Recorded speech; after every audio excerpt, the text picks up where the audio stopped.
People, this movie is already one of the worst movies of 2026, and we just barely got here. Get your tickets for me back at the Broadway Comedy Club for a night of sit-down comedy.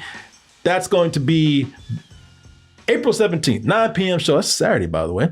You can get your tickets by going to doubletoastedny.com, or you can go to doubletoasted.com and get your tickets over there. I'll also be in London this Saturday, January 31st, hanging out at All Bar 1 in Charing Cross.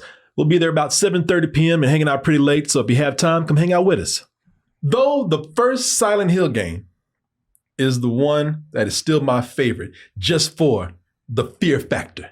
It's the one that creeps me out the most. That game still haunts my mind to this day. Still gives me the heebies and those jeebies, man. Both of them? Both of them, man. Both of them. But That's a lot. Silent Hill 2, I think, is one of the greatest, not just horror video games, but is one of the great, not just one of the best Silent Hill video games, but one of the best video games ever. The name on the envelope said Mary. Mary died of that damn disease 3 years ago. So then why am I looking for her?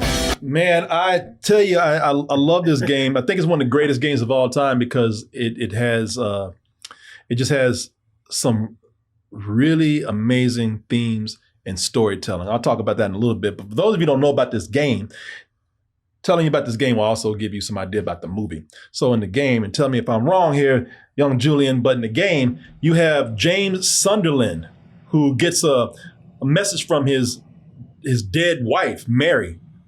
And she tells him to meet her at this special place, which is Silent Hill. He gets a letter. A letter from her, yeah, saying, meet me at Silent Hill. And he's like, oh no, this can't be right because she's dead. She's been dead for 3 years.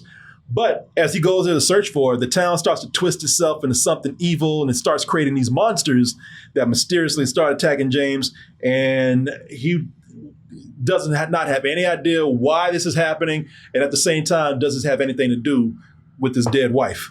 I love this game because it had a twist and a real emotional punch to it. I think on the level of something like The Last of Us, but it was years before something like The Last of Us, because it tackles some themes that you rarely, if ever, see in any AAA games. Like there's some real disturbing stuff going on in this game right here. And video game companies would be scared to touch those things because they would be scared that it's going to hurt their business. This is a bold ass game right here. Oh yeah, man. it addresses mental health and it talks about serious things that other companies are like, why are we going to talk about that? That's not fun. Yeah, exactly. It's actually when you're done with it, it's a tragic and very depressing game. But yeah, man, I love it. I'm cutting this air conditioner off right here because this fan is loud. But cut this off. Yeah, the movie's called Silent Hill. Exactly. Yeah, you're not very silent. But anyway, like I said, I'm telling you all this because it's going to give you an idea about the movie that we're talking about. And speaking of movies and speaking of Silent Hill, so I know that the first Silent Hill, which you saw, Martin, did you see the first Silent Hill? I believe so. It's one of those things we saw at midnight, but it didn't register with me at all. Okay. Like when it was done, I completely forgot it. I think I was bored through the whole thing. Well, the first Silent Hill movie, that is, got some mixed results. But I always thought it looked great. And I thought that it did a good job of bringing parts of the game to life. And I was like, man, the attention to detail on this movie is incredible, if nothing else. But I also thought that the story was changed enough to where, you know, it's a hard thing to adapt from the game. And I thought the movie did a good job at translating it to the screen and making it accessible for people who had not played the game. Yeah, because the biggest thing when you're playing the game is embracing and feeling that atmosphere, which the movie kind of achieved. Yeah. You know, it did. I think it did a decent job at adapting that story, especially compared to Silent Hill Revelations, which was a piece of shit. That game was, that movie was terrible. In 3D. Yeah, some 3D bullshit is what it was, man. So you just, I love how you put 3D movies in 3D and on the big screen so you can just see how shitty they are. Compared to this one, the first Silent Hill is a masterpiece, man. It ruined what could have been a pretty solid franchise. But now we got this new movie here. We got this Silent Hill 2 film called Return to Silent Hill. And listen, it's adapting the great story that is the game of Silent Hill 2. And it also sees the return of the director of the first movie, Christopher Gans.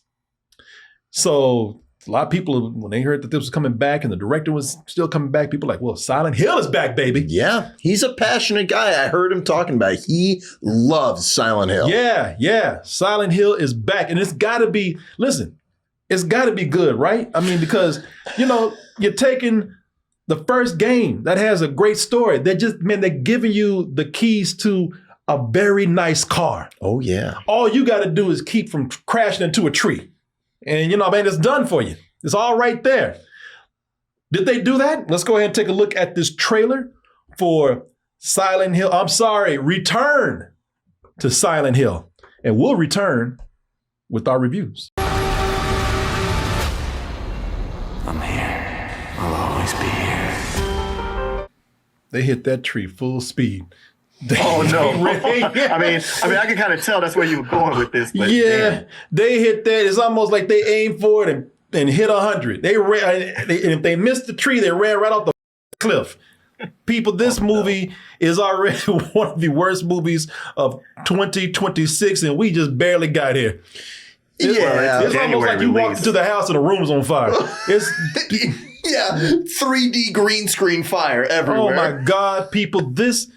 This movie, this is what happens when you take it's a tricky story to adapt, and that's why you have to be pretty close to it, man.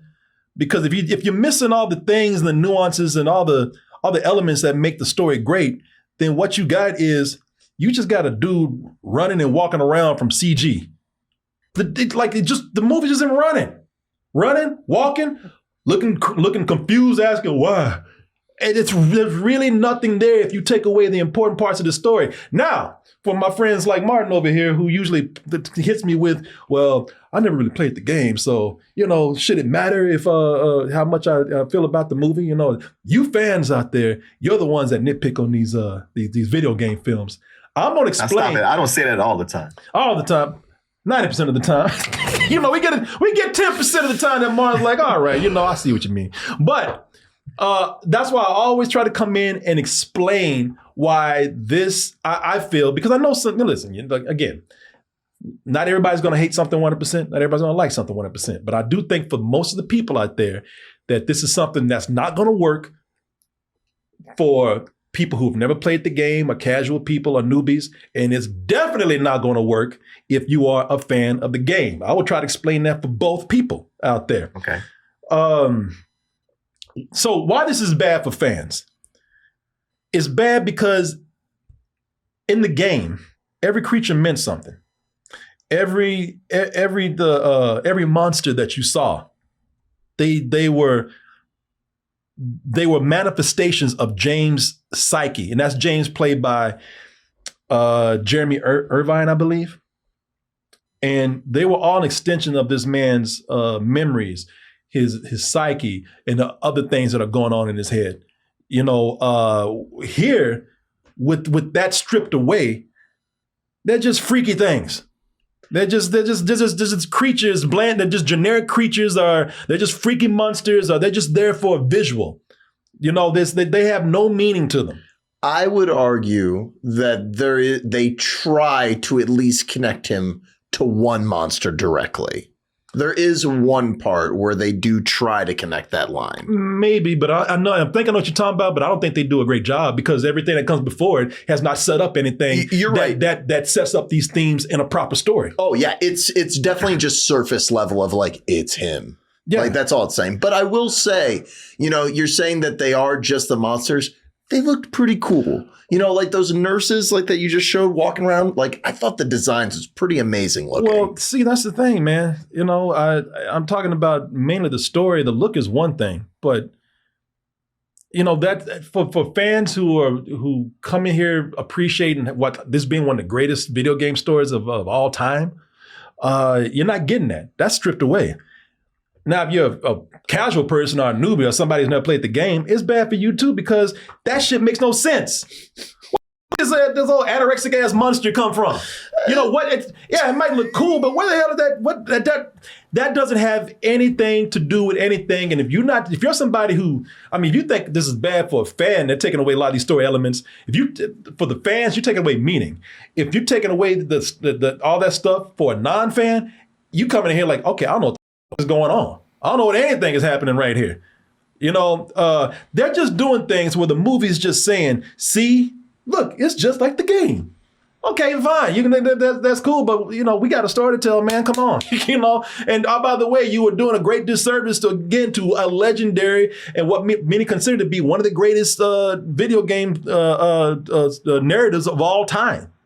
To come here and do that with this is some bullshit, man. I also think that the main character you follow, look, man, James is dull. All right. Yeah, the casting seems a little bit off. Like it seems like, all right, like his look is it. That's all. Like that's the main thing that compares this to like the Resident Evil movies where it's like they look like it. That's it. James in this movie James is dull. James is somebody that looks that the most of his, and again, this is supposed to be a very emotional character. Most of his emotion in this movie is just confused. He spends most of the movie talking about what's happening? Where's Mary? You know, he's asking so many W words in this movie. And I'll tell you this: if you like characters that walk around with that mouth wide open all the time, look, I'm right here with the mouth wide open, looking stupid. You know, if you and don't let there be a mirror. Because James stops in front of every mirror and has to look and touch his face like he just had plastic surgery or some shit. Oh my God, I'm beautiful.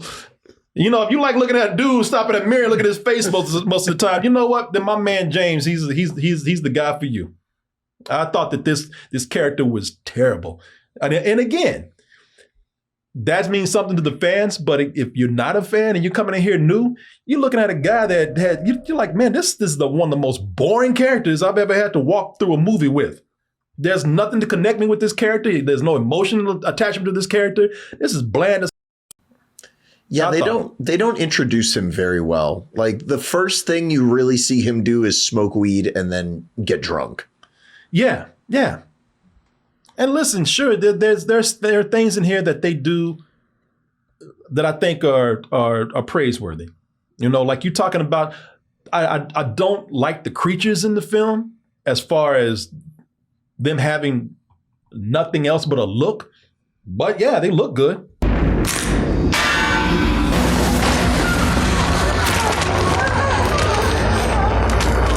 Okay, we've seen that before. We've seen many music videos where they've done this.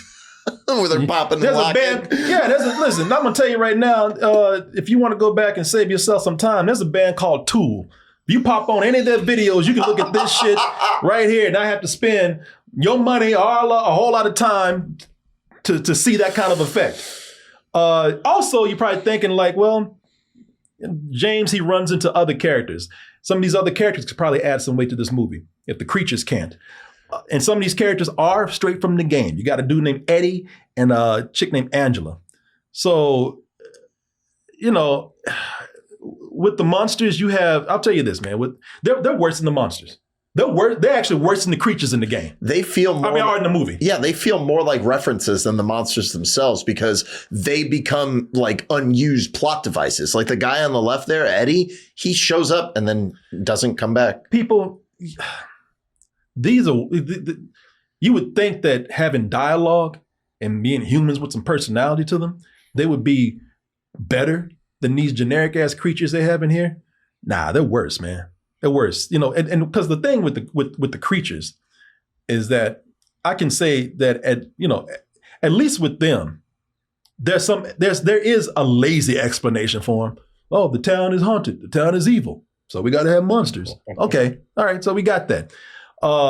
Most of the humans in here, man, like you said, Julian, the humans pop up and they give some lame exposition about, oh, Silent Hill, ain't it crazy? It's so quiet here. Yeah. Yeah, they actually, the dude, Eddie, that guy has a major point to do with this, the game. In the movie, he really is like, hey, James, ain't it wild? It's just crazy, man. And then the takes off and you never see him again. There's a whole chunk of this character. And the reason why that's important is because that character of Eddie his story is so tied up into the psyche of James, the main character right there. You know, the same thing with the character of Angela.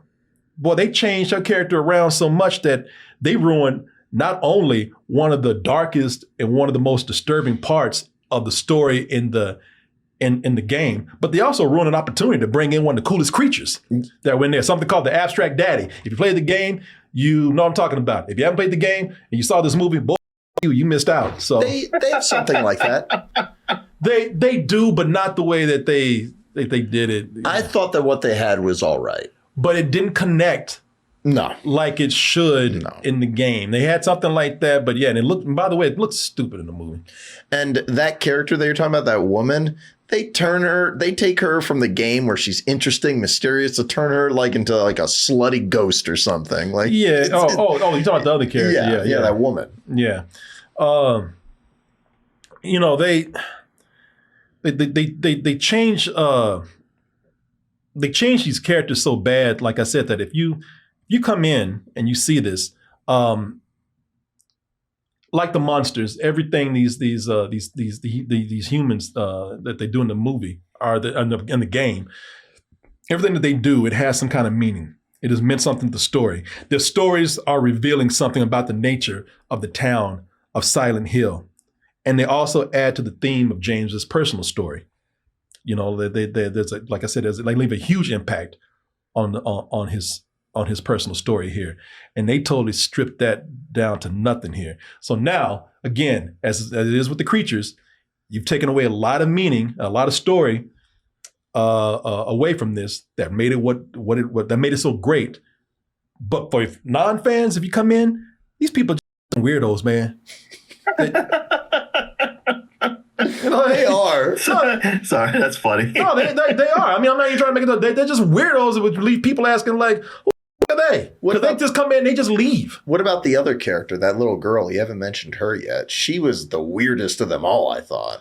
Yeah, but you know, again, I think just like those other two characters, they just add confusion. You know, they just make you think, what are you talking about? Even the little girl Laura, that's what you're talking about.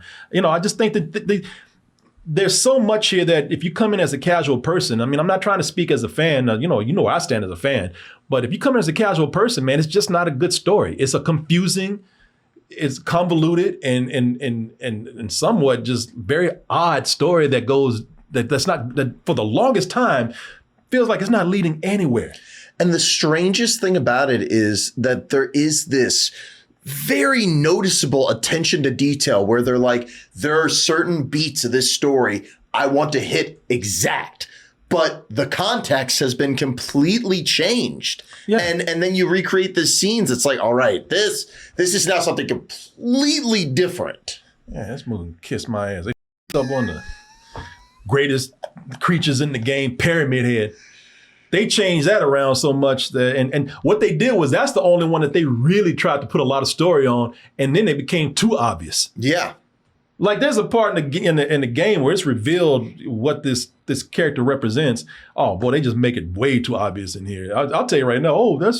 Oh, that's a reflection of James. Yeah. You know, like, yeah, we know the point. It was like, you could even, I don't want people to say I'm spoiling anything. You'll see if you see the movie. Whether you know the game or not, you're going to be like, God damn, well, you know what? I'm not stupid. I could have figured this out on my own. So which one did you like better? This one or the last one, the Revelations or Restorations or whatever? That's a good question, Martin, because I don't remember a whole lot about Revelations. I would say that I probably okay, man. You know what? Let's. Oh, I'll tell you what, Mark. Let's do something. Let's take these two piles of shit and see which one is better. Yeah. Taste them both. And let me see. Oh, but you know what, man? The corn in here is so much better. So I'm gonna, you know, if I had to pick between the two, I would say that I think that Silent Hill 2, since you have the director who's back. It's a good question, Martin. Since you have Christoph Gans, who's back now, I think his attention to detail is still here. I still think that this movie does a lot of things where I'm looking at it, and if nothing else, because even at the beginning, I was watching, and I was like, this guy is still coming in and bringing Silent Hill to life. You know, you could say, yeah, he's on a set or there's green screen, but he's still making parts of the movie look like it is directly lifted from the game. He does have this love of at least the aesthetic of the game. And there's some mechanics that he put in there that were kind of neat. Like one of the most clever things I thought was the way that they used the radio. Yeah, like he's holding it right there. Mm-hmm. Yeah, I thought that was a cool thing that they did too. You know, something that's a big part of the game.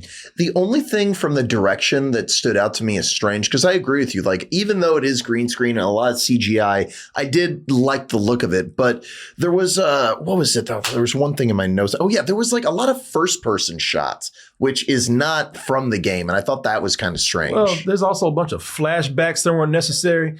We know James is tormented. That's one of the things when you get into the game, it picks up with him talking about his wife. They do a little something about our special place, Silent Hill, and they set that up, and then he goes on his mission. Now we got to do little cliched scenes in the movie like, oh, look how tormented he is. He's getting drunk at the bar.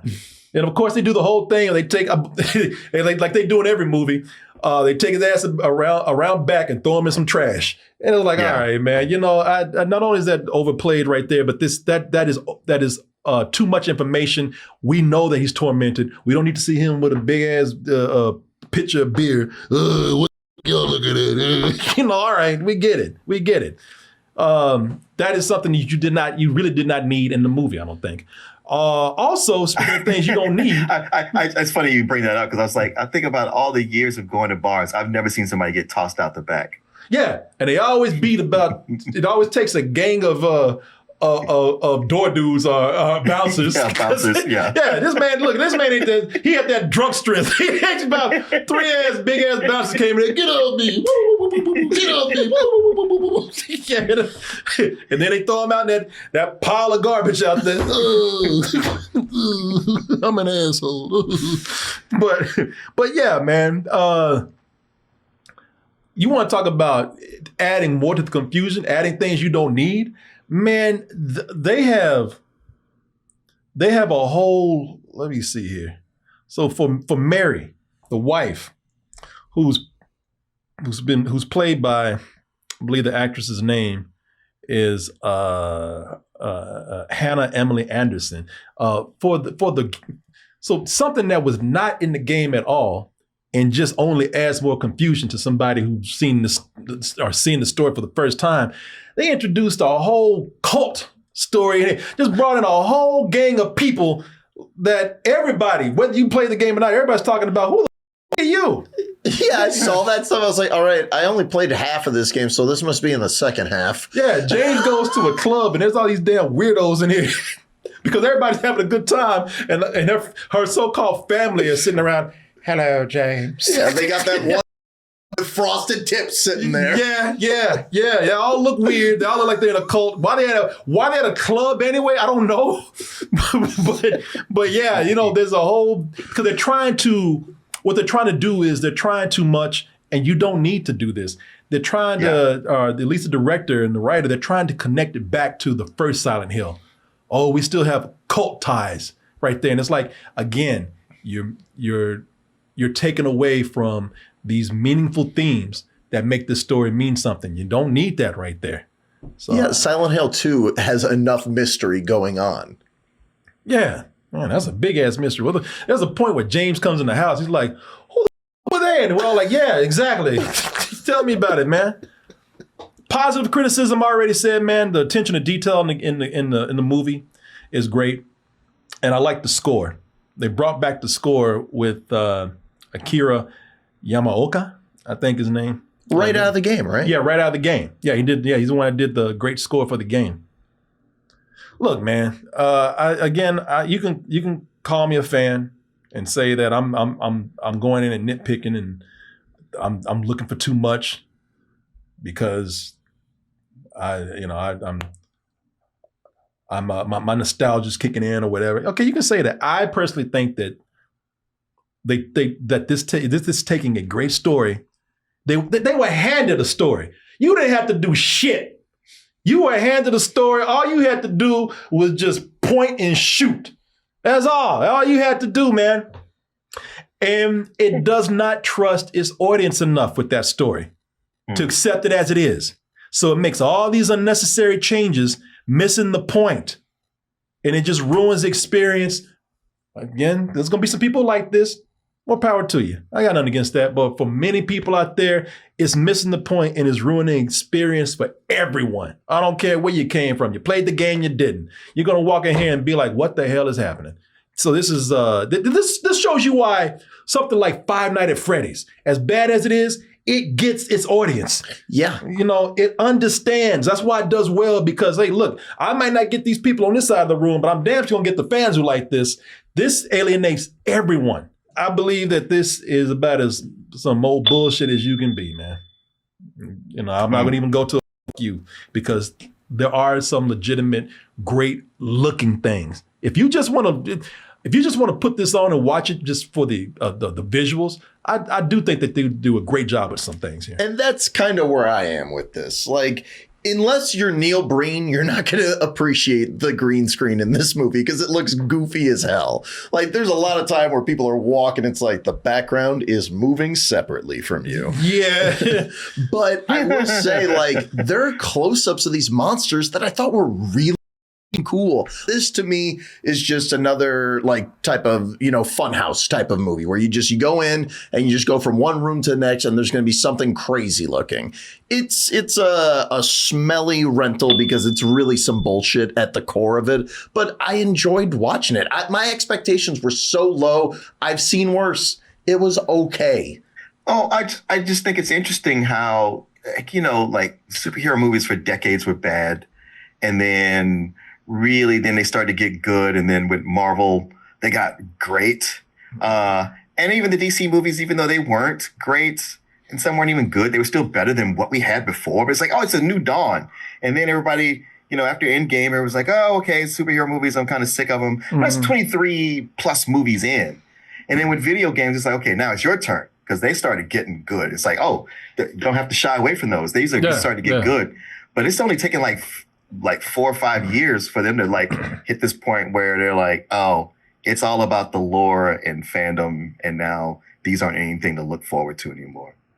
Well, this is one part where lore and fandom is important. If you, like I said, if you ever play, if you're a fan of the game, and let's say, when you make these kind of movies, I believe that the sweet spot is find a way to make everybody happy, entertain the people that are coming in new, and also pay respect to the fans. But if the people going to be the harshest are the people who are the fans. Right now, Martin, when you've been playing this game, when you play this game and you're done with it, and if you ever get a chance to see this movie, you will realize why they dropped the ball on this so hard. I believe you. And it's just amazing. You're being very fair. This is not a thing where I go like, oh, you're just a big fan. No, you made some salient points. I get it. Yeah, I'm not trying to convince anybody because I see what you're saying.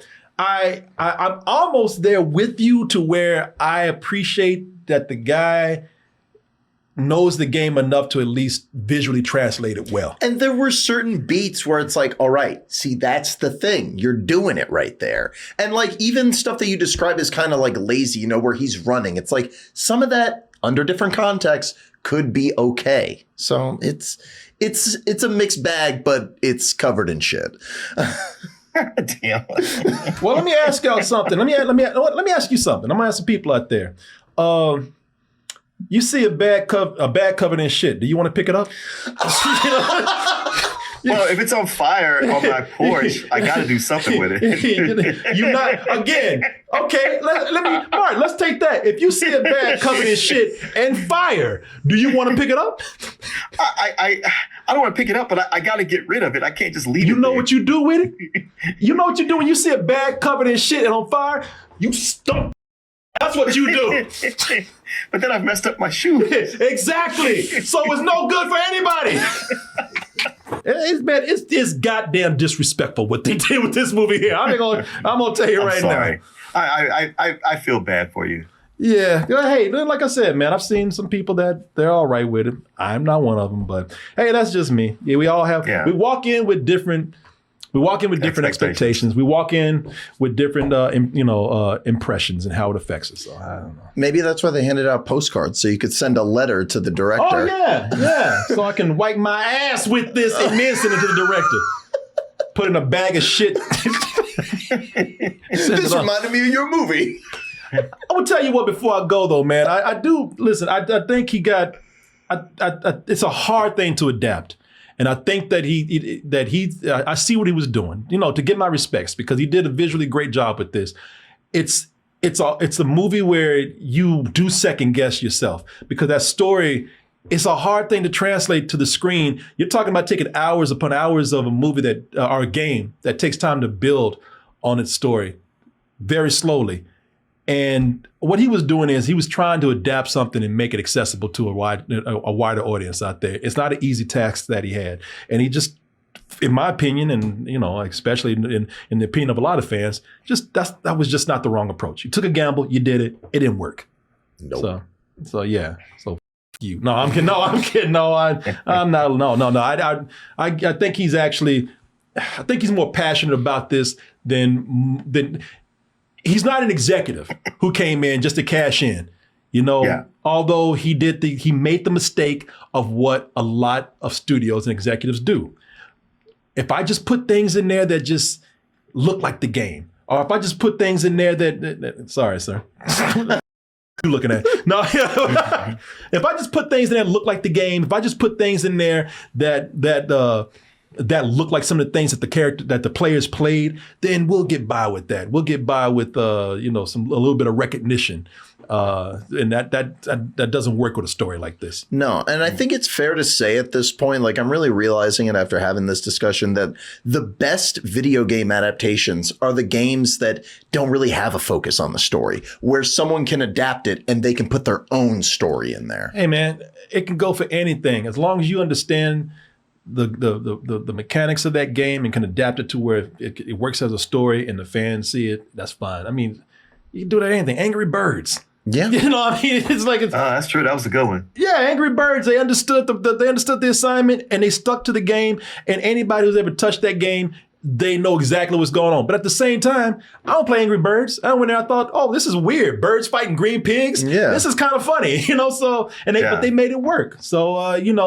this just didn't understand how to adapt this because it's very complicated and hard to do. So nice try. Didn't do it. I don't know what we're going to do now. Go play the game. That's what you fuck you. I'm trying to be nice about it.